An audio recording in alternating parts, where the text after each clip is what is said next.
So just to make sure I understand the rules. Recording in progress. Or I need to request a break. What's That I that? had to request a break.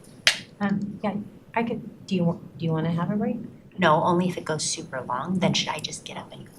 No, I mean. That's not allowed? I thought, no, of course. Oh, okay. You can just get up and. Oh, okay, awesome. That, I was always so scared. Yeah, no, you can totally. Okay, let me go ahead. Now everyone knows I'm This is a recording. short list. I know, we didn't ask it before we start recording. Me? How are you? Hello, Kate, how are you?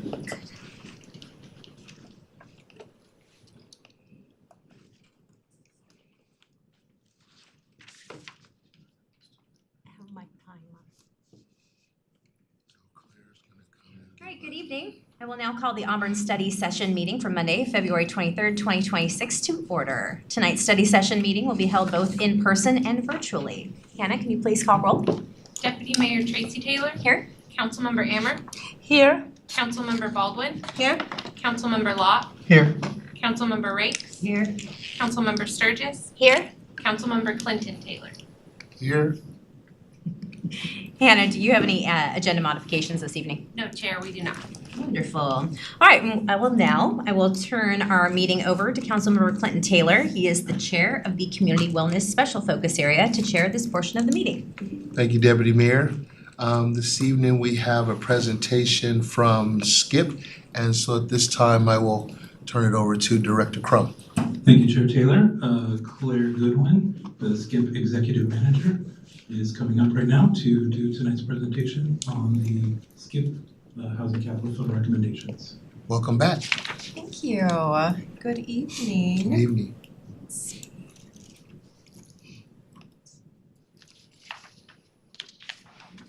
Good.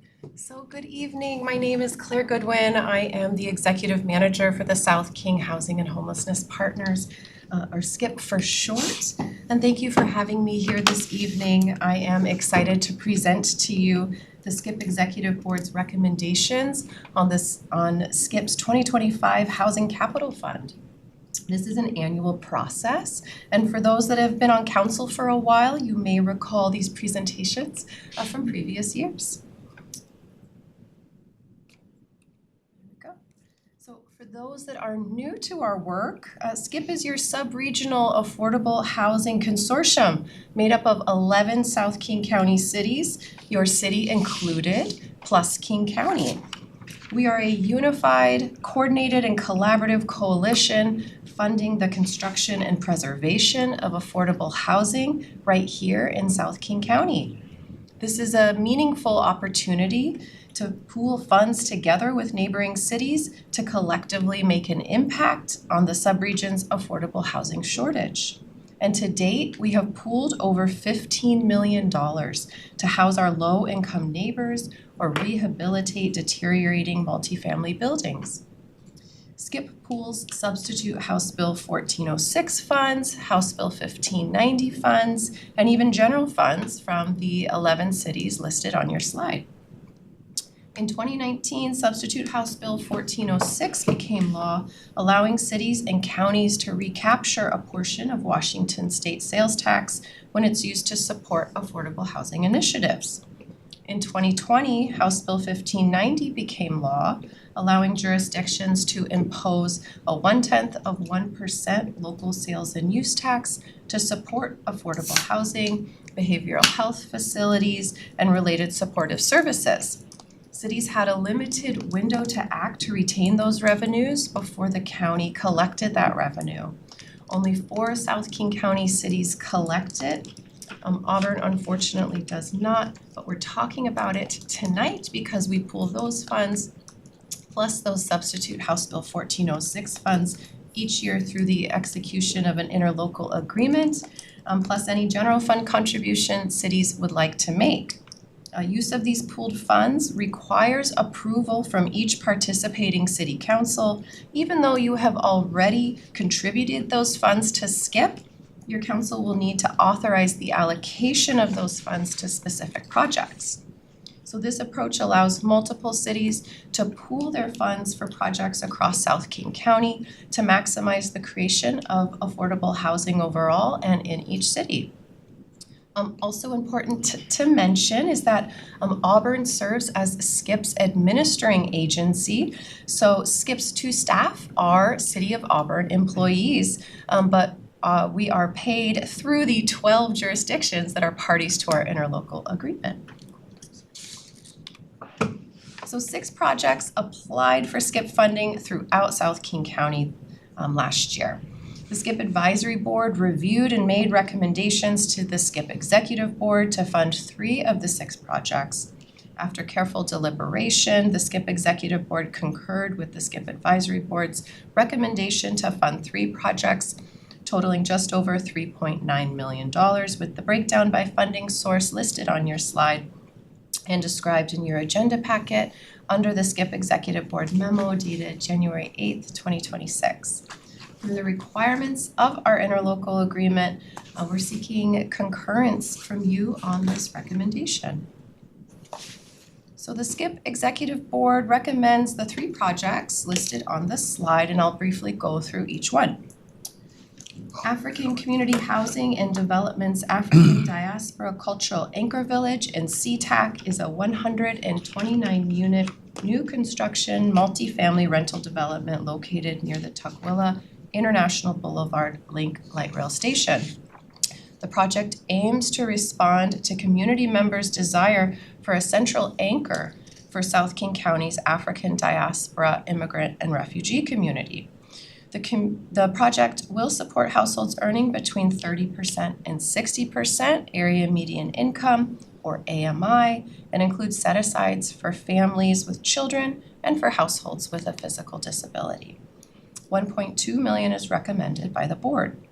Second is the St. Stephen Housing Association's Steel House in Renton. The project is a 6 3-bedroom new construction townhome development supporting families exiting homelessness, earning up to 50% AMI. The project applied to SCIP last year, and the City of Renton partially funded it directly at that time. $1,820,850 is recommended by the board. And third is the Mental Health Housing Foundation's Steel Lake Affordable Housing in Federal Way. It's a 20-unit new construction rental project supporting individuals with severe and persistent mental illness, earning up to 30% and 50% AMI. And the project is the first of 2 phases. $922,000 was recommended by the board. So this slide shows total amounts sourced from House Bill 1590 contributed by jurisdiction this funding round to the SCIP Housing Capital Fund. And of this total, the amounts to be contributed by jurisdiction for each project. You'll see a similar breakdown for the substitute House Bill 1406 funds on the next slide. The first 2 projects we talked about this evening were funded through 1590 funds pooled from the cities of Covington, Kent, and Maple Valley. This slide shows total amounts sourced from substitute House Bill 1406, contributed by jurisdiction this funding round to the SCIP Housing Capital Fund, and of this total, the amounts by jurisdiction to be allocated for the construction project in Federal Way. You can also see the amount that was carried over from 2024, the unallocated interest from 2024, and the unallocated amount by jurisdiction to be used in future funding years. So we are seeking authorization from City Council to allocate the amount listed for this project under your city in alignment with the Executive Board's recommendation. This is $137,138 for the Mental Health Housing Foundation's Steel Lake project. In conclusion, I'm looking for your support to authorize the allocation of $137,138 from the city's contribution to the SCIP Housing Capital Fund to finance the affordable housing project we talked about this evening per our interlocal agreement requirements. And then I also wanted to provide a a brief update on the status of a SCIP-funded project right here in Auburn. So SCIP executed a contract and regulatory agreement on multi-service centers White River Apartments in December of last year. This is the first affordable housing project funded by SCIP in the city of Auburn and represents the second multi-service center project SCIP has funded. The project is located at 1301 31st Southeast, my apologies. SCIP's funds will support the rehabilitation of 24 two-bedroom, one-bathroom apartment units. Previously, the project offered 3 units at 30% AMI, 16 units at 45% AMI, and 5 units at 80% AMI. Upon receiving the award from SCIP, the 5 80% AMI units will shift to 60% AMI restrictions to match current occupancy, so we'll get more affordability in those units. The rehabilitation is scheduled to begin this summer, and the scope of work includes siding replacement, new exterior entry doors, domestic hot water tanks for all units, site lighting, and parking lot improvements. And so with that, I'm happy to take any questions that you may have. Thank you. Council, any questions? Councilmember Sturgis. Thank you, Councilmember Taylor. I have a couple questions, but my first question is, of the 20 units for the Mental Health Housing Foundation that the Auburn funds are going to, is there a guarantee of how many units will be used for Auburn families, or is it like a first come, first served with all the communities who are participating? For the Mental Health Housing Foundation's project in Federal Way, Yeah, the Steel Lake, Federal Way, sorry, so the 20 units. so there are no geographic restrictions by population. And so there could be Auburn residents that move in, there could be Renton residents that move in, but the project doesn't limit it to any particular jurisdiction. The requirement, the population criteria is serving folks with chronic and persistent mental illness at those AMI levels that we talked about. Councilman Baldwin. Thank you. For the 3 projects that I think were on, slide 4, sometimes it's different in our presentation versus yours. Thank you. Do you have a rough timeline where, if approved, when they would anticipate starting and how long each of those might take for development? Yes, so that information is included in the executive board memo that you have in your packet. So I'm looking at that right now. I'm gonna pull up the timelines. It's in the very back. So it's attachment 1, it's page 12 of 15 lists the timelines. So for the African Community Housing and Development, they were hoping to be fully funded this funding round. They weren't successful in that, but it's anticipated that they will secure the funding needed next funding round from all of the parties. And so they are anticipated to begin construction. Sorry, I thought I had it. I want to say 2027. Yep, 2027. Thank you. Oh, it's right there. Fall of 2027. So that was a year later than they had originally planned and applied to us. For the next project, for St. Stephen Housing Association, they'll begin construction in April of this year. So pretty soon we need to begin contracting with them. And that construction's anticipated to last a year. And then for the Mental Health Housing Foundation's project, that project is fully funded. And so they will begin construction in the first quarter of 2027. And that construction is anticipated to last 1 year.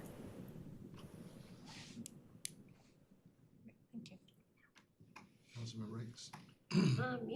Out of all those 3 properties, will each property determine, will they have like a running screen determine who goes in there, or who determines that? Yeah, so that is determined by the property owners and the developers and the folks that they contract with to do that work. But each of these organizations has established criteria for how they select tenants and the criteria that's used. Councilmember Locke. Yeah, following up on Councilperson Sturgis' question, with no geographic location, theoretically, somebody outside the state could apply for benefits and get approved, or is it residents within the state? So the project does not limit or prescribe either way. And so it's not out of the question. I would say it's not that likely either, though. There's so much need for these units locally. They're gonna be, those individuals in that project will be referred by local mental health housing or mental health providers already, so people that have already connected with services for their individual needs. And so the partnerships that are created with Mental Health Housing Foundation with our local organizations, I think it would be more likely that the majority of those units would be filled by local residents already who are receiving services by those behavioral health providers. So would it make sense to set up guardrails if that's the intent of this, to set up guardrails to ensure that in our geographic area that the funding for these services and the benefits of these services go to local people? I mean, it's an argument that you could make. And so what I know from kind of the challenges of setting that up is how you, prove, I guess, residency and things like that. Some of our projects that we funded previously have had specific earmarks for local connection. Burien Miller Creek is a homeownership project in Burien from Habitat for Humanity, and they did have a specific set aside for applicants that have a connection to the community. I haven't seen that necessarily in the rental side and the projects that we have funded, but we are one of multiple parties to these projects to get them the funding that they need to get off the ground. And so I would say it's a fair question. And I don't know that Skip would have the sway per se to make that achievable, or if it's even necessarily a real problem. So I had a question. So the 6 projects that were recommended, what happens with the 3 that weren't selected? Do they have an opportunity at a later date, or what's the deal with that? yeah, so 3 projects were recommended of 6. And this is just a function of the amount of funding that we have available. There's always more need than we're able to fund, right? And so I've been having follow-up meetings with those project applicants to let them know, where our advisory board landed with their application. If they are interested in applying this upcoming funding round, we definitely encourage it, and just gave them some feedback and pointers on how to strengthen their application for next time. Got it. Thank you. Councilman Sturgis. Thank you. So kind of just curiosity is, so there's 3 projects here. How are the jurisdictions selected that are funding? So like Covington, Kent, and Maple Valley are funding the first 2. And then you have the longer list for the third one, including us. And so are we all able to use all 3 as if we have partnerships or with mental health providers, are we able to all use all 3 locations as a referral source to apply for, or is it, because I guess that's just the part I'm like, there's only 3 areas or 3 jurisdictions providing funding for those first 2. How does that all work? I don't understand. I think I hear 2 questions. One is about the funding, and why, the 3 cities are funding the first 2 projects. These 3 cities are the ones collecting a particular revenue source. We call it 1590. It's the 1/10 of 1% for affordable housing. And so Covington and Maple Valley are only pooling those funds. And they have stricter requirements than the funds that Auburn is pooling, the 1406 funds. Okay. So we have to fund projects with specific population set-asides for these funds to be used. And so in the first project here in ACHDs, it's folks with physical disabilities. In St. Stephen Steelhouse, it's folks exiting homelessness. So those are specific populations these funds can support. And the city of Kent pools both 1590 and 1406, so you'll see them on both in all 3 projects. And so just wanted to clarify that. And it's the $1590 are just a larger dollar amount as well that we're able to work with. And then your other question was about referrals. But it doesn't, because we're not funding in those first 2, doesn't preclude us from being able to have our community members referred there. Definitely not. No, and so, I think just culturally at Skip, we have a position to that we believe like what's good for our neighbors is good for us. We're pooling funds together to support affordable housing in the entire subregion. Doesn't even have to be necessarily within the the bounds of we have what am I trying to say? We have a wide scope, a geographic scope of South King County where projects can be located, and including unincorporated South King County. And so, yes, and if you are, you have connections and you have relationships of folks that could benefit from these projects, definitely get the word out, and we definitely appreciate that as well. Thank you.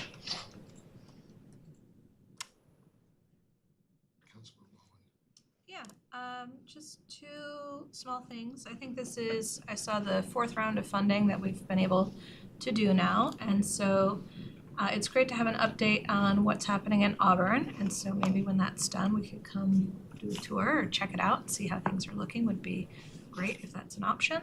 And I was also going to ask, because I assume you probably have it somewhere, is if there's status on the projects from the previous year. So how did those turn out, and what are the outcomes with I guess maybe our success stories from previous years? Would be great to see that full list. Yeah, so you should be receiving soon our annual report / our Q4 report. Every quarter we produce updates on our work plan and our budget. And we have been also including project status updates as well on all of our funded projects. And so that is forthcoming soon. You should get that in the next 2 weeks, I would say. And then just for your awareness, we closed on our first project in 2025, in early 2025, and have since closed We have 5 projects now that we have executed contracts and regulatory agreements on, and so we are just now beginning our work, really. The hard work is yet to come. And so we have one project that has completely fulfilled their expectations for us, completed their rehabilitation in Des Moines. So Victorian Place 2 is our first project that's been completed, and we look forward to having more. But as you are learning now in this process with SCIP, it takes a very long time to not only get the funding that these projects need, but then for them to begin construction, finalize construction, and get people moved in. And so it's requiring a lot of patience, I think, from not only SCIP, but also our board and our councils as well. Well, it seems like you guys are doing well moving the needle, so I'll keep an eye on my inbox for that, and thank you for the presentation. Thanks, Claire. Thank you. Thank you so much. Next on the agenda, we have presentation on code compliance overview, and Director Crum again.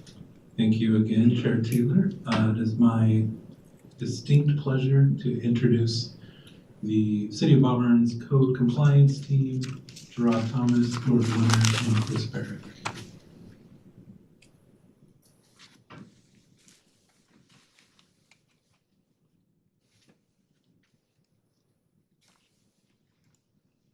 Welcome. Good evening.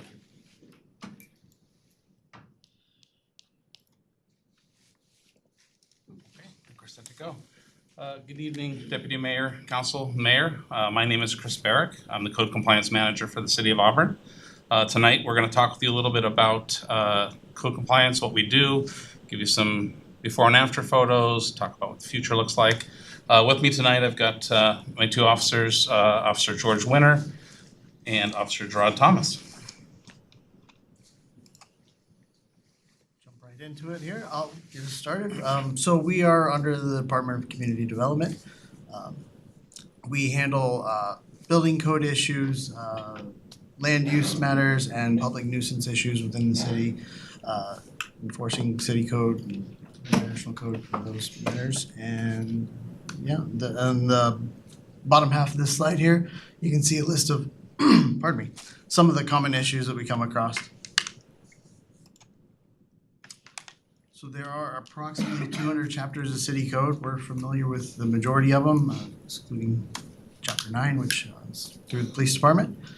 We have also over 400 chapters of international code, the Healthy Housing Standard, Plumbing Code, and Washington State Energy Code. The international code specifically, you can see at the bottom of the slide here, the multitude of books that go along with that. Some of those are fairly thick, 4-inch binders filled. We certainly don't know everything by any stretch of the imagination, but we know who to turn to if we do. If we do come across an issue that we're not familiar with. For example, building code issues, we do those quite often. There are plenty of times where we can identify that a permit is needed, but maybe not the specifics of what all goes along with that, where we turn to the building department to answer that, and various other multitudes of departments the city has to get more into the specifics of certain sections of code. So this is how we start out our week. Come into the office, feeling pretty happy, had a great weekend. Checking on each other. We'll open up our email inbox and see how things are going, and come into 100+ emails, and those are anything from a few junk emails to complaints, complaints of us potentially that get forwarded on to our manager here, and yeah, any number of things. There's plenty of things that come in that don't directly include us, and we'll forward those on as appropriate to whatever division within the city they may be related to. Yeah, we come in and stay busy. And my coworker Gerard will be talking to you about some of the cases that we see. Thank you again for taking the time to meet with us today. I'm going to be going over some of the common cases that we see on a day-to-day basis. One of the most common complaints that we receive is for overgrown vegetation, and i.e. tall grass and weeds. As you can see, the property on the left is in violation and in need of maintenance. City code only requires that all grass and weeds be cut to a height of 6 inches or less. Sure, we would all love to be living next to the property on the right, but we do not enforce appearance. It's just whether they meet the criteria of the 6 inches or less. Another issue we deal with would be inoperable vehicles. Looking at both of these displayed here, they both are inoperable by code, but are not considered equal. The one on the right looks like it's up for routine maintenance, whether it be brake pad changes or an oil change, and could be back on the road within 1 to 2 hours. Whereas the one on the left would require a lot more work to be able to be street ready again. This is where it's key to deal with the property owners and get a little bit more information as to what's going on. And then we can come up with a realistic time frame as to when we can expect compliance to be achieved. Graffiti is an issue that we have going throughout the city. City code, we require that all graffiti is either covered or removed within 72 hours. Solid waste. Luckily, this is not a photo from within Auburn. It was just pulled off the internet, but we do have issues with matters of solid waste, and we work with the property owner or property managers to get the property back into compliance and safe for the property. Public nuisances such as junk litter and debris are a common issue.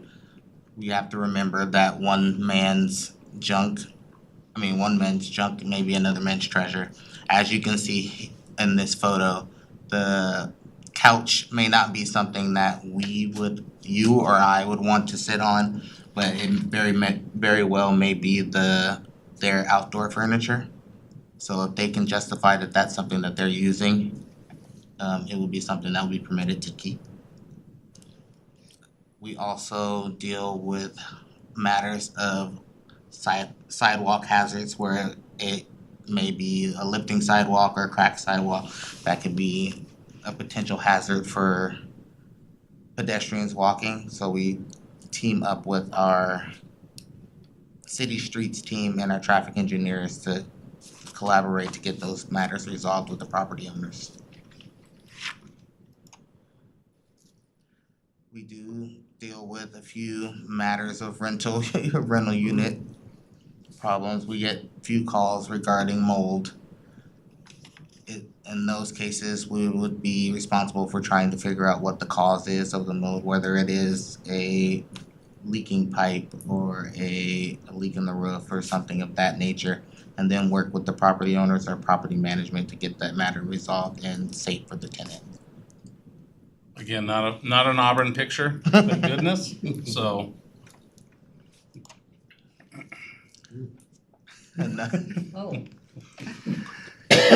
Also, another common issue that we deal with, not necessarily to this extent, but that we deal with rental units would be infestations. We require that all property owners ensure they have a infestation or pest-free unit prior to renting out. One thing that we have to determine also when we get an infestation or a pest call is what caused it. If someone's lived there for a year, we have quite often run into situations where we talk through with the tenant, when did this start, how do you think it started? And they'll say something to the effect of, well, I was on Craigslist and I bought a couch. And not knowing that when they bought the couch, they bought some friends that came along with the couch. And so sometimes we have to work through that process to determine who the responsible party is. But we always talk with the landlord or the owner to say, this may be tenant induced potentially, but this is going to go to other units and you don't want that. So it's best that you work together with your tenant to get this resolved. And another big issue that we deal with on a daily matter would be business licenses. Displayed in these photos would be more of a street or mobile vending license issue, which Chris will be touching on a little bit later in the show. But we also deal with matters of home occupation, commercial, and retail business licensing, as well as rental. And I'll be passing it back on to George to talk about our compliance philosophy. So, in the course of the cases that we deal with, we're talking to a wide variety of folks. The code's pretty black and white. There's set standards, and that is what it is. People's lives are a whole other matter. There's my range of situations, whether it's finances or deaths in families or whatever the case may be, that prevent people from doing what they're hoping to do usually. As Chris has already mentioned, we talk to just about anybody that we get a complaint about. We'll find out what's going on in their life and try and figure out what the best recourse is for getting that issue resolved. Not necessarily the life situation, but the overall code violation that we're specified with dealing with. One thing that we don't address would be HOAs or CC&Rs for HOAs. Those are a separate issue from city code completely. It's not something that we can enforce one way or the other. And we have the pleasure of explaining that to folks here and there throughout the course of our days. There is a number of city codes that do reflect similar issues with CC&Rs. So a number of HOAs will reach out to us to report issues as well. Throughout all of it, we're largely mediators. We're trying to resolve issues between neighbors quite often, whether it's a landlord-tenant issue or neighboring property owners or property owner versus a business owner. Through the course of that, often enough we'll get finger pointing about what's going on at this property and that property over there, and we try and put that to the side a little bit and address what's going on with that specific case at that time. Any of our complaints that we get when we do get out to the property, we'll take a quick 360 around and address anything of a similar nature that's in the immediate area, just out of fairness. So here on this slide, you'll see a large graph that displays some of our case numbers over the years. You'll see an upward trend over the years. That's a number of reasons for that. Not only are we just more busy in general, but we've also started documenting things better over the years. 20 and 21 being the outlier there. I think we're all aware of why that might be. COVID-19, I don't know that there was a soul in the world that enjoyed that period of time. So either way, the last few years we've been roughly around 1,700 cases between the three of us. I'll note the lion's share of the work is done by these two gentlemen here. I get the pleasure of working some of the longer cases, land use, environmental cases that would tie these guys up in the office for a lot of time, phone calls, meetings with engineers, etc. These are the stewards of the city that are out there doing phenomenal work with the community, taking on a huge amount of the work. And you're seeing the differences that you're seeing in the city because of these two gentlemen here.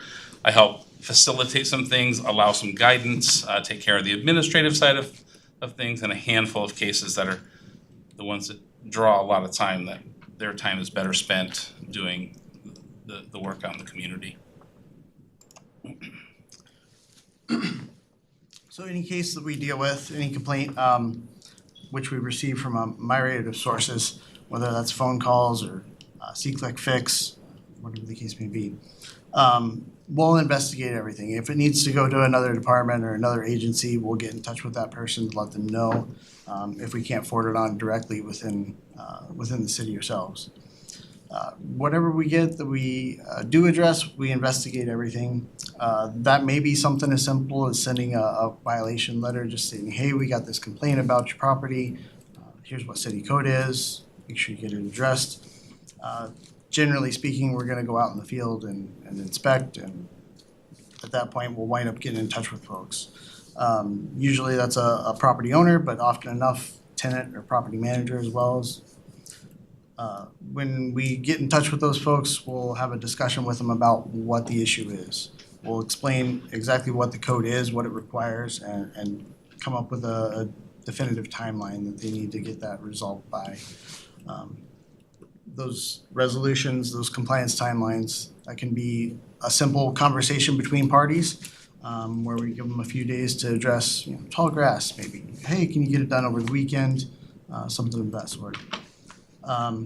If we can't get things resolved simply, we'll issue a formal notice to correct. It's a document that spells out the individual sections of code that are violated, what the description of that violation would be, the necessary work to resolve it, and a compliance date for that resolution to be completed. That notice to correct may come earlier on for matters of public safety or something of that sort. But generally speaking, we're gonna talk to people regardless, one way or the other. And finally, if we can't get anything resolved any other way, we do have the options of further enforcement in the form of civil infractions, issuing tickets at $250 per day per violation, issuing a notice of civil penalty, which starts a $100 per day penalty on a property that can be leaned against the property in the future. And finally, which Chris will be talking about here in a moment, formal abatements. Thanks, George. We don't like to get into the green section.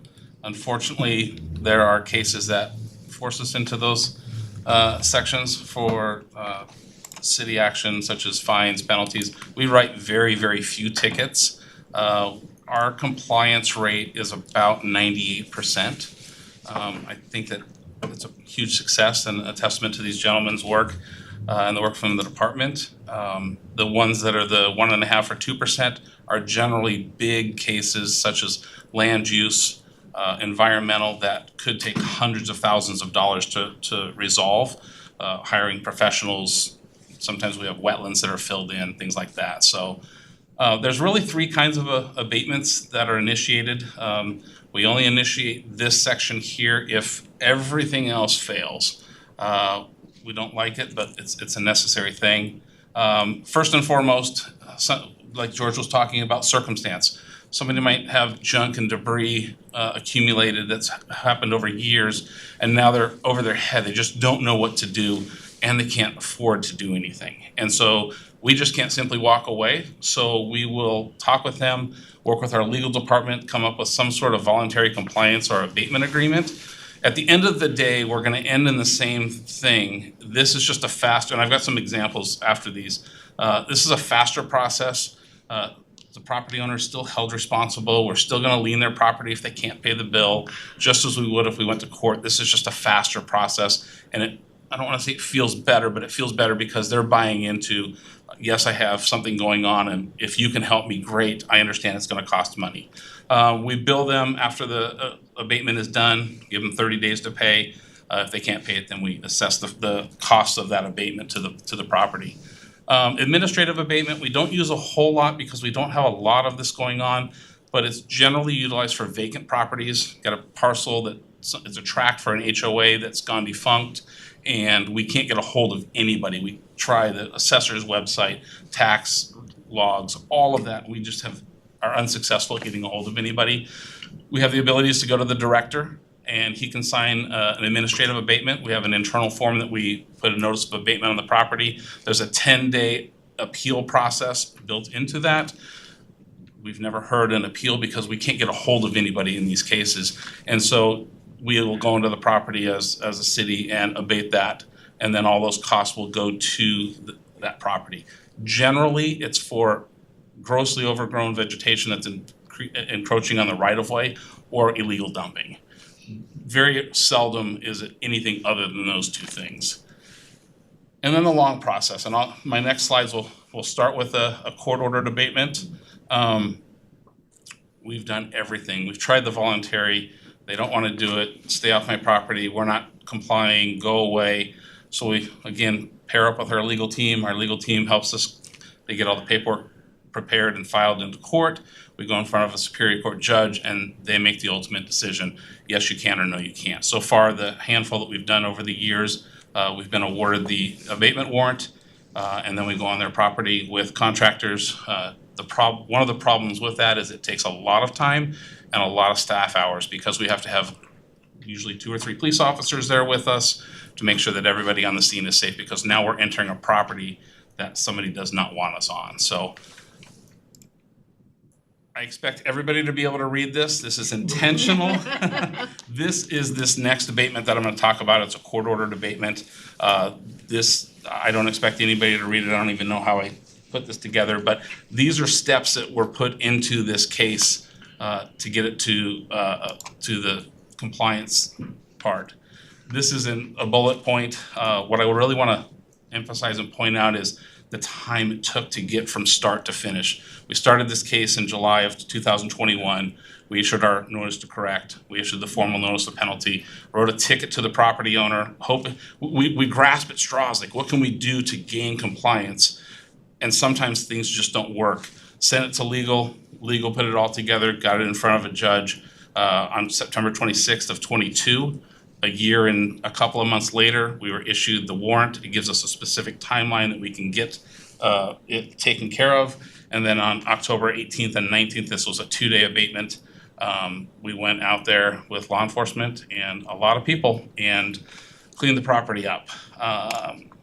One of the things that we do in our abatements, now that we have a drone program, is we fly a drone.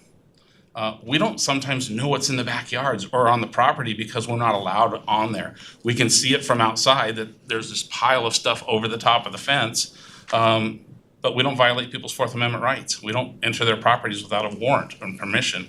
And so in this case, you can see there is a lot of stuff in this backyard. Part of the reason we started doing this is to gauge what kind of help we need. Do I need 2 trucks? Do I need 20 trucks? Is this going to take a day? Is this going to take a week? And so this has been really beneficial. And then also during the process, it allows us to, take photos and additional videos of progress throughout the day. So I'll scroll through these here. It's just the cleanup. In this case here, trash, junk, litter, debris. This over here is a RV that somebody was living in with this little canoe on top. That eventually was taken away. They were encroaching on the neighboring properties here. They had built structures out there and they were doing car repairs. I mean, you name it, it was in the backyard. This is what was in the front yard. Oh, I'm going, why is this not working for me? Something's gotta go haywire. There we go. You can see the cleanup process a little bit there, starting to see some clearing. A little bit closer on the front, just about every inch. And you can see there's a person here without a shirt on, kind of mid-screen, right, where's my cursor at? Right in this area here.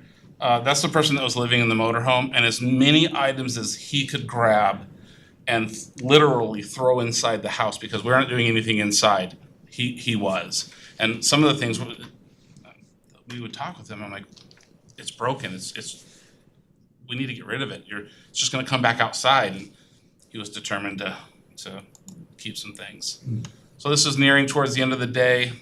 Motorhome was gone, the other vehicle was gone. Again, day 1. This is the beginning of day 2. Motorhome showed back up. That's out of order there. Parked it in a little different spot. Noticed the hood on the motorhome was open. We told him it needed to go or we would tow it away as part of the abatement order. And he was struggling to get it running. And he ended up getting it running and take it off. But you can see behind that there's a little tractor that's helping the process to move along. This is the side yard. You can see the things that are wrapped kind of in plastic. The abatement warrant allows us to take what's defined in code as junk, litter, debris, broken or discarded furniture or appliances. If it's usable or of value, we have to leave it. And there's not an outdoor storage code, so people can store things in their backyards. So sometimes we have to leave things as much as we want to we offer it to them, like, hey, can we take this? Are you okay with that? And most of the time it's no, I want it. So these are some end results here. Front yard is clean. End results in the backyard, last couple of trips. And in this process, we gather a crowd. I mean, the neighbors who have complained about this over the year and a half or longer, are there thanking us. Can we get you water? Can we buy you lunch? Can we help out? Thank you very much. You made our neighborhood better. So this is the total cost of that. We had 16 trucks that hauled away items. 7 vehicles were impounded, including, I think there was a jet ski, 3 or 4 motorcycles. The civil penalties had accumulated to $36,000+. So the total amount that we ended up leaning against the property after the bill wasn't paid was $53,000. This house went into foreclosure. It was sold at auction. We recovered the hard costs of this. We didn't recover the penalties, that cost of doing business sometimes, but at least the general fund was replenished. And the house was rehabilitated and sold, and there's somebody living there now, and if you drove by it, you wouldn't recognize it. This one here, I'll point out timeline on this. This is another abatement. This is a voluntary compliance abatement. Started in September of 2020, and we abated it a few months later in December. This was a situation where they just got out of hand. The gentleman that lived here loved to collect those free items that everybody posts on Craigslist and OfferUp and Facebook, and he was going to rehabilitate them and sell them, and that's how he was going to make his living. And even his statements to us are, "I just got out of control."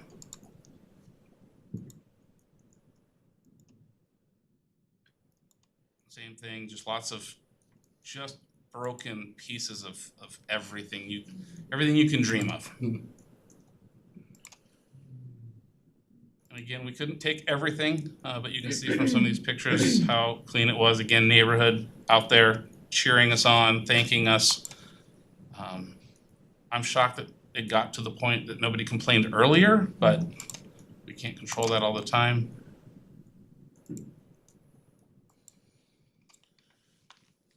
This is 26 and forward. We're working with legal, starting some initial conversations about changing how we do business a little bit, looking at our authority, which comes out of Chapter 125 of the Auburn City Code, making sure that we're doing things as we should be, seeing if there's any room for any improvement.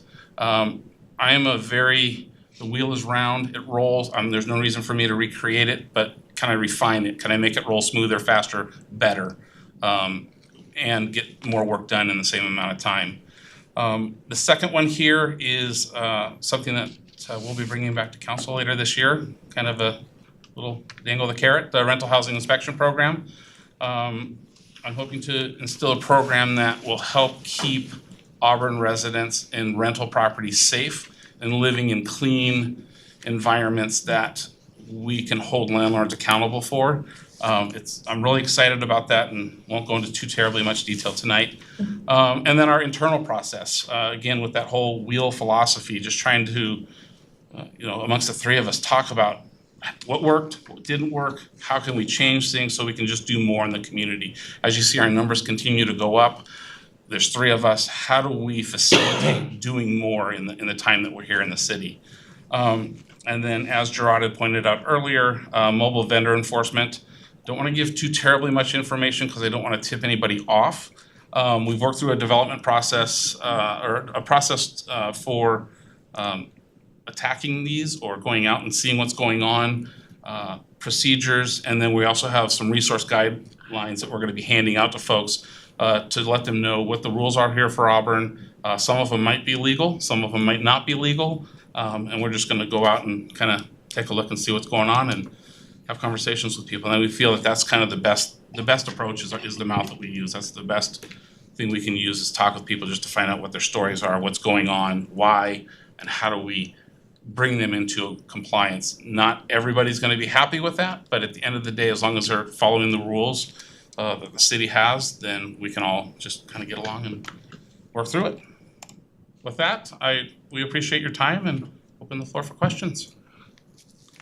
Go member. No, just thank you for the presentation. And let me just start by saying, you guys are doing a phenomenal job with a small team and being able to cover the amount of spread that you're covering, and I'm sure encountering a lot of different conversations, a lot of people. I know some folks are really passionate about their stuff, but it's junk, right? But we can't tell someone that they can't value a certain item. But I appreciate the work that you guys are doing. My question was, without giving out too much details, is there a timeline that you're looking at in terms of the mobile vendor project that's underway? Because me personally, I'm seeing more and more of them popping up, and it's not that I'm against anyone trying to make a business, make a living and be entrepreneurial, but sometimes I'm thinking about do they have like proper, sanitation and food handlers cars and the food, et cetera, et cetera, et cetera,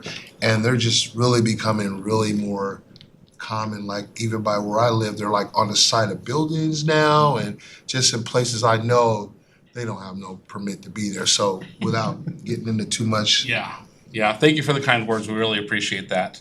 So as far as the mobile vendors, yes, we have a preliminary timeline we're hoping to start. We were gonna start, mid-January-ish. What we found is we respond to a handful of the complaints that we receive through C-Click Fix and all of that. They're not there as much because of the weather. And so as we see the weather improving a little bit, we're starting to see these mobile vendors showing back up like they were later in last year. And so we're hoping to get started sometime in March. At April at the absolute latest. We're also trying to coordinate with the Department of Health. They have a really highly vested interest in getting out and dealing with the unlicensed vendors as far as they're having their requirements met through the Department of Health for public safety. They're not gonna go along the ones we see. We received a complaint last week about, or the week before about there's a couple of Seahawks. I've seen those too. Selling T-shirts and things like that. And the city code allows for mobile vendors, whether it's food or rocks, whatever you wanna sell, to be on private property and not need a license if you're there for 3 days or less. And so we allow that for like fairs and things like that. You do have to meet all of the other requirements. So if it's a food vendor, they have to be licensed through the Department of Health. They have to have their Valley Regional Fire sign off. They have to have Department of Labor and Industry sign off if they're in a truck. All of those they still have to meet, but if they're on a location for just a couple of days, the city doesn't require them to have a license. But there's a maximum of 10 days per calendar year. So if you're gonna exceed that, then you do have to get a city license, or you exceed that 3 days on one particular parcel. Okay. Can I ask one more? Yeah. Okay. So does that mean like they can just be there like 3 days, 2 days, leave, be gone a day, come back a couple more days? Is that that sounds a little tricky. 3 days per parcel. So for example, if they were on City Hall, if they were in the plaza here, and there was a mobile food truck and they were here for 3 days, they would no longer be allowed to be on the plaza for any more time in that calendar year. And so then they would have to refresh the following year unless they obtained a city business license. But if it was a mobile truck selling whatever, fish and chips, and we stopped and talked with them, they may be exempt from the city license, but that doesn't mean that the Department of Labor and Industries they have to sign off on the truck. They have to have their food handlers permits. They have to have their Department of Health permits to be able to operate as a food truck. They have to have Valley Regional Fire sign off to make sure the suppression units and that the unit inside is safe for the workers. So, yeah. Thank you. Deputy Mayor? Thank you, Chair. I'm a huge proponent of C-Click Fix. So by offhand, do you know the percentage of calls that you go off of from C-Click Fix? I don't, but I can get that information and send it to the council. Fabulous, thank you. You're welcome. Councilmember Sturgis. Thank you. That was actually, first, thank you so much. This is, as my fellow council and mayor know, this is a topic I'm so passionate about, so I love your team. But I was gonna say, so is the preferred method for community members to report something through C-Click-Fix, or do you prefer a direct call? We just ask that they I report it. promote C-Click-Fix everywhere too, so. Yeah, we just ask that they report it. The hard part about C-Click-Fix, it's very easy to remain anonymous. And Okay. although we want people to remain anonymous if they fear retaliation, Okay. sometimes we have follow-up questions. Okay. And C-Click-Fix, we go in and I'm like, so we'll Okay. put a note inside there. And what if your users of C-Click-Fix, you'll see in our cases that I will put a note that states something to the effect of, we're aware of it, we're working on it, here's the case number assigned to it, here's my phone number and email contact. I've seen But the that. closure of this does not indicate that the problem's been resolved. We track it in another system. Okay. And so rather than having to track it in two separate systems and double the amount of work for one case, we put it all in this other system. You as the end user go, hang on a second here, this whatever is still there and they closed it as resolved. And so that's why we put that kind of descriptive note in there to please call us. It's not resolved potentially, but yes. So C-Click-Fix is great. We have a code enforcement at auburnlaw.gov that goes to all three of us. Phone, maybe however you want to get a hold of us, just get a hold of us. There's three of us. We have not many eyes, and it's a large city, so we rely on the community to be our eyes and ears. My twofold to that was that there's three of you, and that means that there's 550 plus cases per three of you. Like if, I know you said average, but, and that they do most of it, but, does that mean, does your team need more, do we need to look at more people in the future? Is that, as the cases start to crest 2,000, is that something where we need an additional, code enforcement team member? And how, I guess, is there standards out there that say that this is the normal caseload or cases per, code enforcer that's typical? Or is it different per I think every it's city? different per jurisdiction. I appreciate you asking this question. I want to be mindful. I don't see Director Thomas here tonight, so. I understand that piece. I'm just saying I think that oh, sorry. with more staff, we have the abilities to be more proactive as well. Right now, we're about 95% reactive. We'd love to add a component of proactiveness to this. It's just very difficult, and the proactive generally that we do is something we're driving along and it's like, oh my gosh, the grass is 4 foot tall. That we have to stop.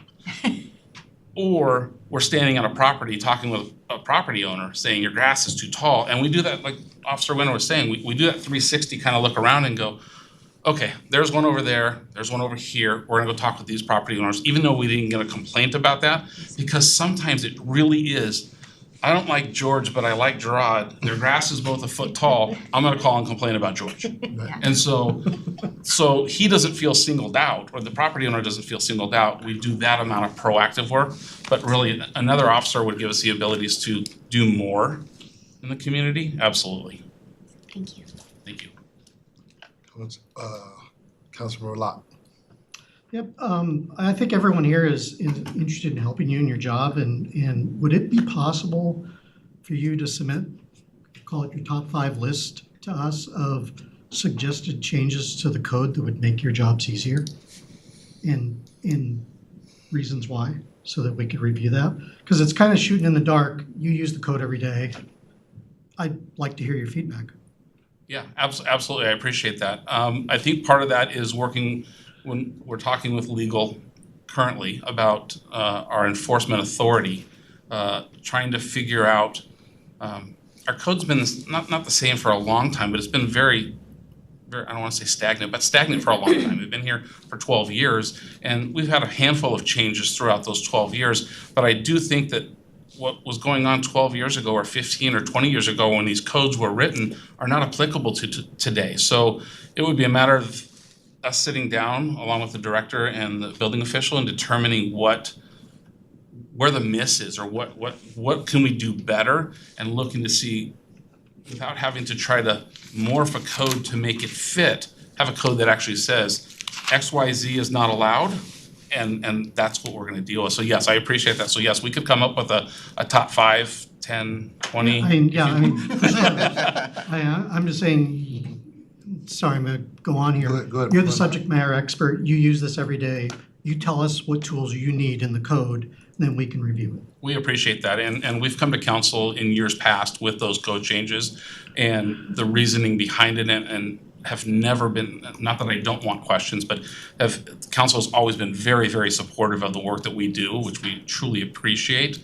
And whenever we bring a change, it's always for the betterment of the community, and streamlining of process so we can do more in the community. So yes, we'll put a list together, I'd say in the next 30 days and send it out to council and let you know. Sorry to interrupt. If I could jump in, Councilmember Lott, there is work being done currently by our team, as Chris mentioned, work with legal to come up with some proposed code changes. So that's in process.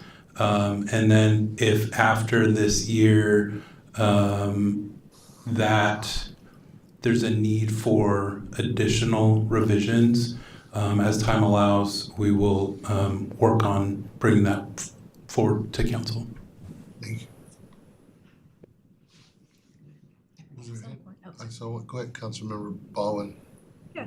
Go. I was going to ask, for the work that your team is doing, how does that tie into, or how do you transition items maybe from your area into like the housing repair program? Is that another team that you work with closely? So We do. That's a great question. We feel like we branch out to almost every division in the city. We're one of those groups that sometimes you hear people talk in different divisions, and someone will walk by and they're like, "Who's that? I don't even know who that is." Well, that's so and so. They've worked here for 25 years, and we have the abilities to see and talk with almost everybody. And so yes, so home housing repair. Sometimes we go to a property and we realize that there's something else going on, and we meet somebody, we think that they might qualify for the home housing repair program. We send them over to Joel and give Joel their information, or vice versa. We do that with law enforcement a lot of times, with different, not housing repair stuff, but parking enforcement, animal control. We deal with the anti-homelessness program, a human services program.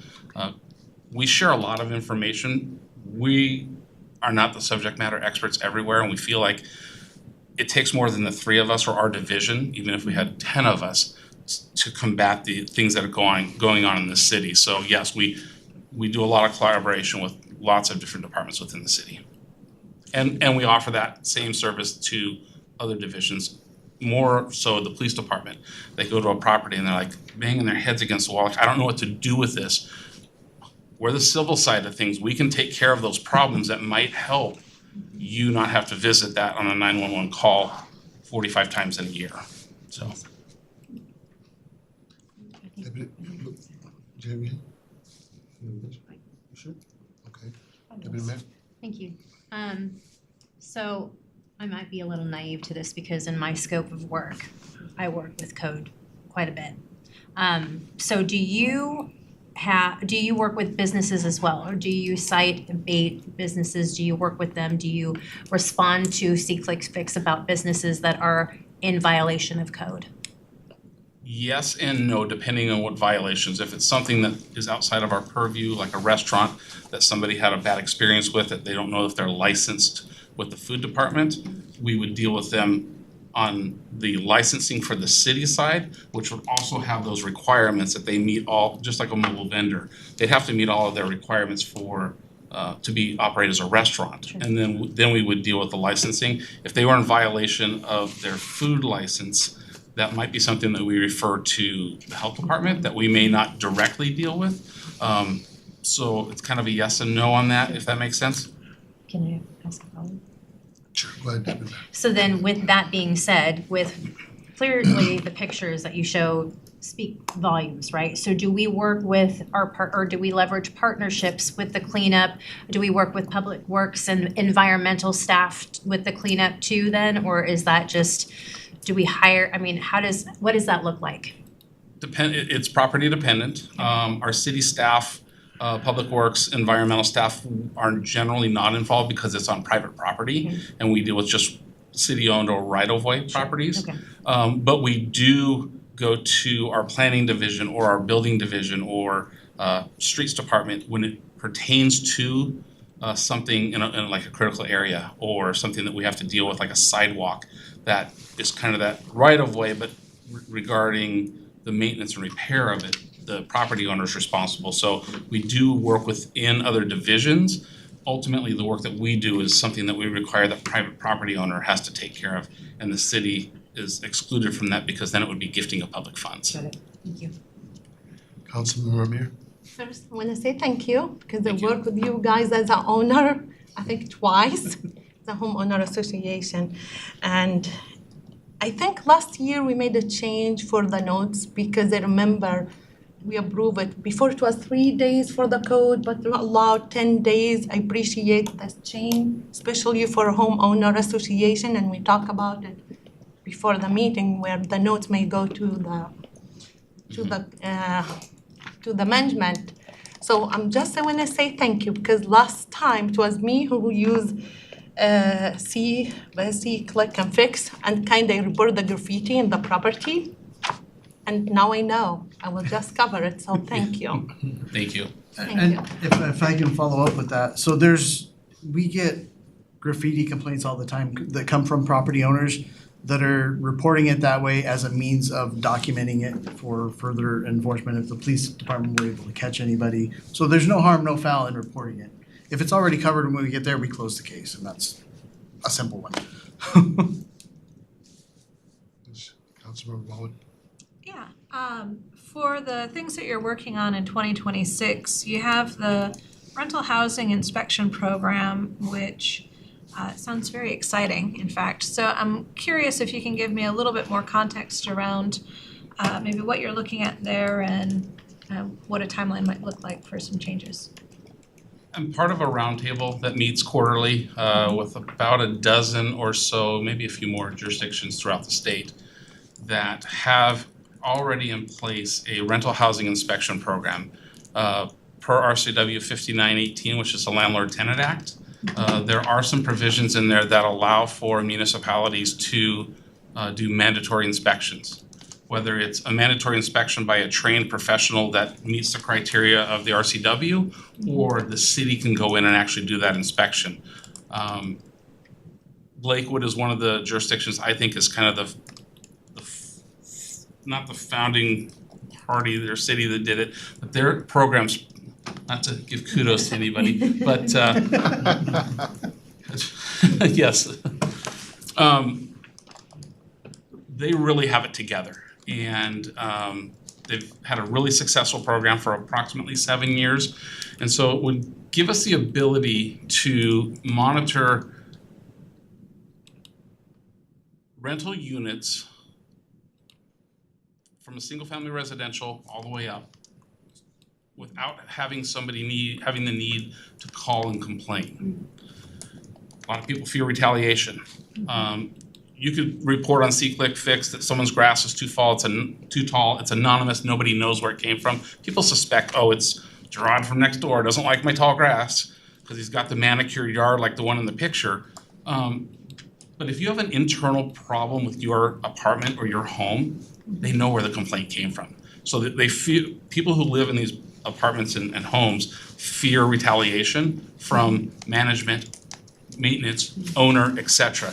This would require that a certain number or percentage would be a mandatory we're looking at a 5-year cycle. The RCW is 3 years. I don't know if we could get it all done in that amount of time, but kind of a 5-year cycle that we would have a mandatory inspection of a certain number or percentage of the rental units. And we would change if it was Coppergate, for example, they're 500 units. We wouldn't inspect the same 20% year after every 5 years. We would pick another group to inspect. That way we could ensure that people are living in safe areas, that the vents work, there's proper egress, there's smoke detectors, carbon monoxide detectors, just kind of the life safety things. We're not looking at, okay, we get to a property and the grass is a foot tall. that's a violation in itself, but it doesn't affect necessarily the livelihood of somebody who's living inside a unit that just fears, like, if I call, they're gonna kick me out, they're gonna evict me. It's illegal to do that. Doesn't mean people don't break the law and evict people for the wrong reasons.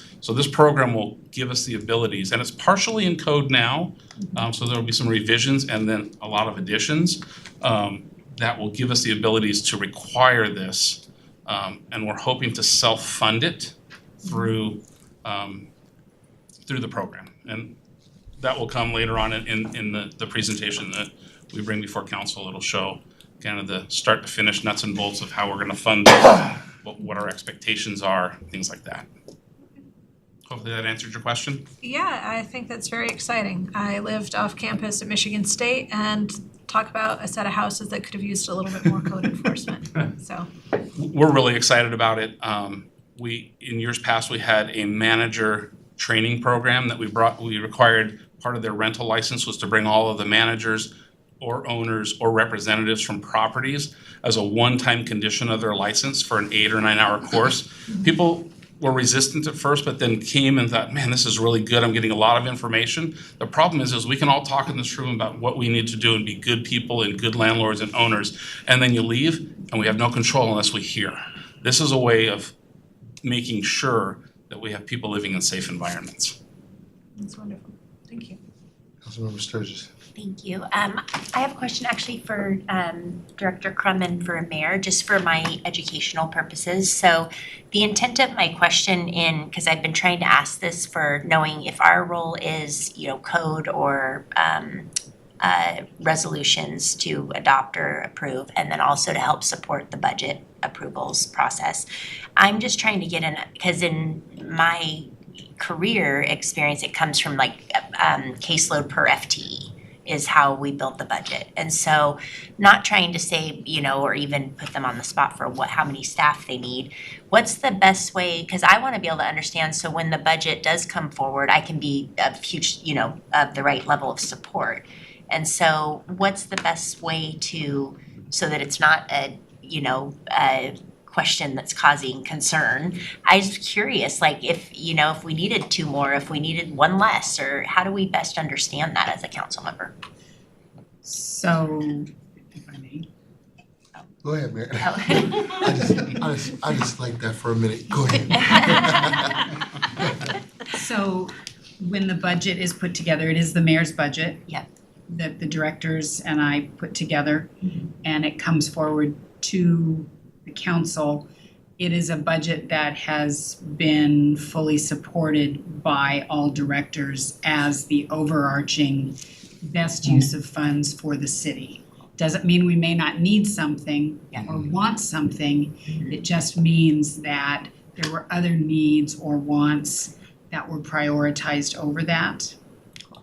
So when that budget comes to you, it is an agreed upon budget. And all of the presentations will be provided to you at that time for what's new, why we needed it. Okay, awesome. Thank you.